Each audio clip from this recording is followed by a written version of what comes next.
questions for Lithuanians. Good morning. So, do you have questions?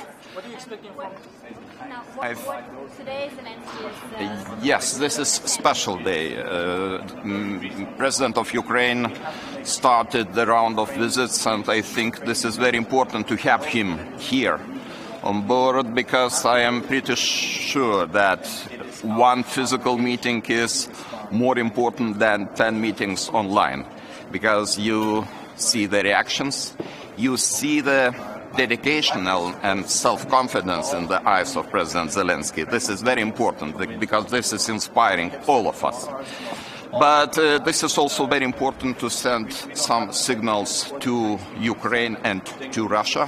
For Ukraine, we need to take the decisions regarding the accession negotiations, and I hope very much that Ukraine implementing very successfully those reforms which were recommended by European Commission is able to get the final conclusions in October, and maybe European Council will be able immediately take positive decision end of this year.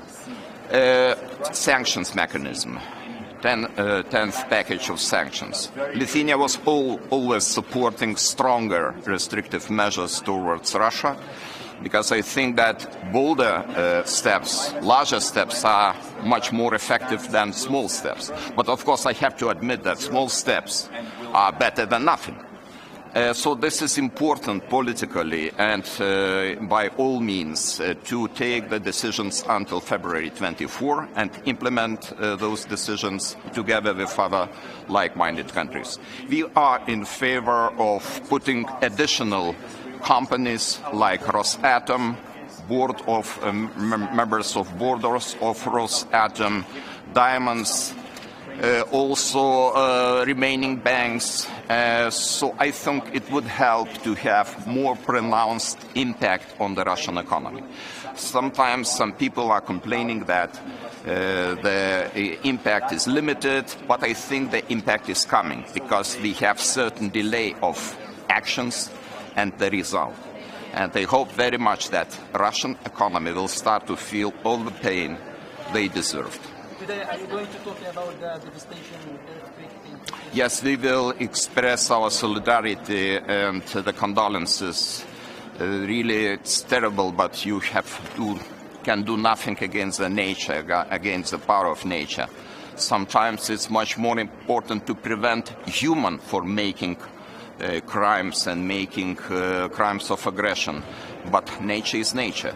And of course we are full from the bottom of our heart. I would like to express my condolences to President Erdogan and nation of Turkey, because this is really a huge challenge. And Lithuania, of course, is ready to support, together with other countries, by all means, the country which suffered this terrible earthquake. We're going to discuss migration today.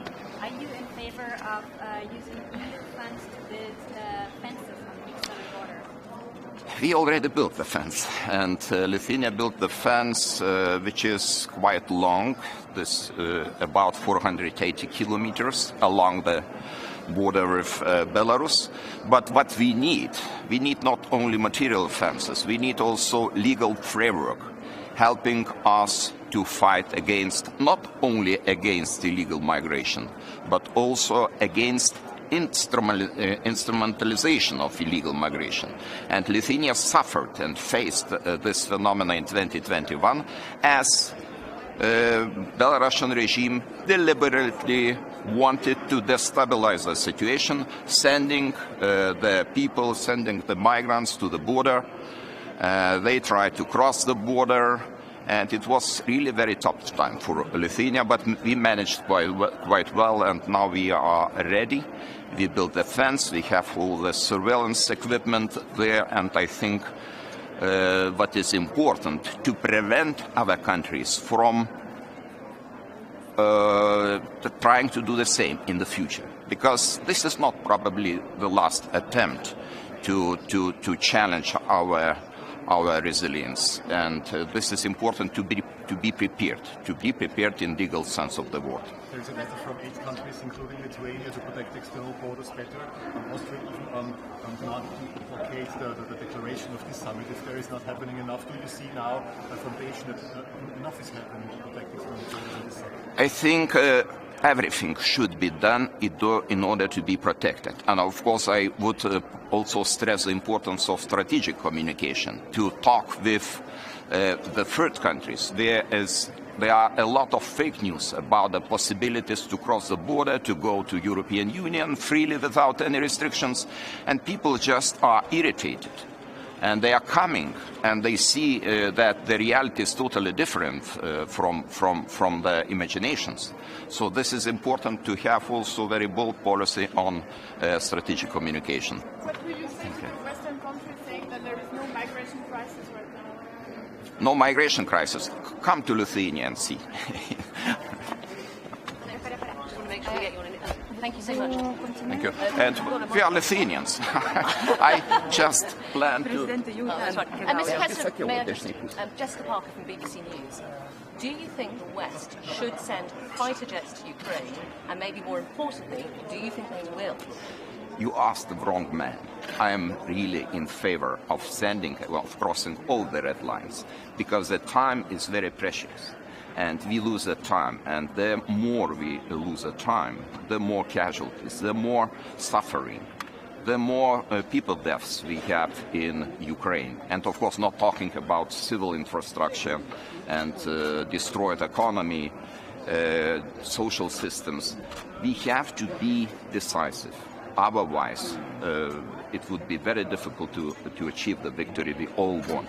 So you want to see France, Germany move on this issue? Our example shows, of course, we are not a large country.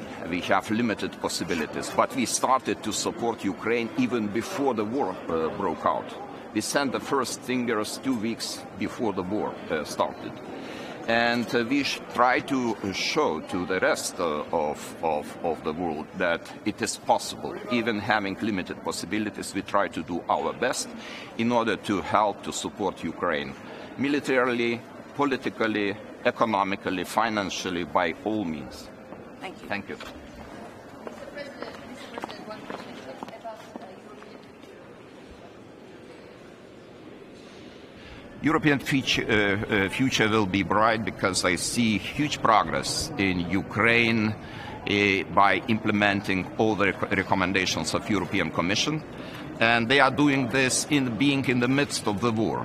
I think this is very important to notice, that there is a political consensus in Ukraine to take all the measures which are needed, to pass all the laws which are needed, and they are doing very well. And I hope very much that they will be able to finalize this progress until October of this year, and European Commission's estimation and conclusions will be positive.